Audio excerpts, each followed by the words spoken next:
सलामुअलैकुम जी। मैं हाँ तुहाडा अपना मुहम्मद अब्बास मुसाफिर गुजरांवाले तो मैं तुहानू हड्ड बीती जग बीती गलबात सुनाना, लोगों दी गल्लां भी सुनाना। तुहाडी मेहरबानी, तुसीं पसंद करदे हो। मैं ना एक वाकया मेरे नाल पेश आया, मैनूं जदों भी याद आउंदा ना मेरा हासा निकल जाता है। होया इस तरह कि मैं मेहनत मजदूरी भी करता हाँ, जॉब करता हाँ, अपना काम शाम ते टाइम नहीं सी मिलता। मैं ना कुछ पढ़ना चाहता था, कुछ अपना कोर्स करना चाहता था। तो कुछ मेहरबान दोस्तों ने आख्या कि यार तू ना इलामा इकबाल ओपन यूनीवर्सिटी वालों ना कोर्स कर लै। मैं दाखला भेज दिता, उन्होंने मैनू एक ट्यूटर का नाम भेज दिता, उन्होंने इम्तिहानी मशक बना के भेजनी सी।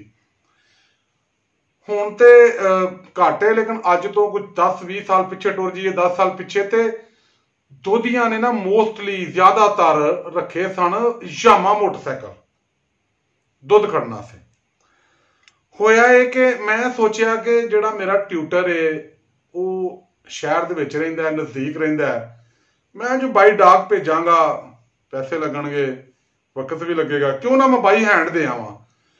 मैं जनाब इम्तिहानी मशकां तैयार कीतियां। सवेरे सवेरे एक दोस्त को मोटरसाइकिल मंगया यामा, उन्होंने किक मारी, मुहम्मद अब्बास जा रहा है। जाके जनाब अब्बास ने वेख्या एड्रैस, जैसी मोटरसाइकिल आ रही बैल अजे मैं दिती है तो एक ना शरीफ आदमी उन्हें बनैन पाई, थले गालबन पजामा पाया, हाथ जग फड़िया, सुता उठ के आया। मैं इंज मेरे के जग किया उन्हें। मैं क्या सर सलामुअलैकुम, मैं फलां सर नूं मिलना। उन्हें कहा मैं ही हाँ। मैं क्या सारा मैं असाइनमेंट देन आया। आंदा सॉरी यार, मैं समझा शायद मेरा दुध ही आ गया। तो मैनू ना बड़ा हासा आया कि यामे की आवाज सुन के उन्हें समझा कि साडा दुध ही आ गया। यह नहीं पता कि नलैक जिहा शागिर्द आया। जो भी मैनू वाकया याद आता मैनू बहुत हासा आता।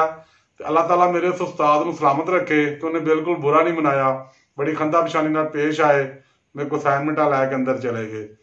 जिन्हें भी दुनिया च उस्ताद ने सारे सलामत रहन जी, अल्लाह उन्हें खुश रखे। तुहाडा बहुत शुक्रिया, तुसीं मेरा चैनल वेखदे हो, मैनू सपोर्ट करदे हो। अगर तुहानू मेरी वीडियो अच्छियां लगदियां ने, चैनल नूं सबसक्राइब करो, लाइक करो, शेयर करो, कमेंट्स करो। तुहाडा बहुत शुक्रिया जी। खुदा हाफिज़।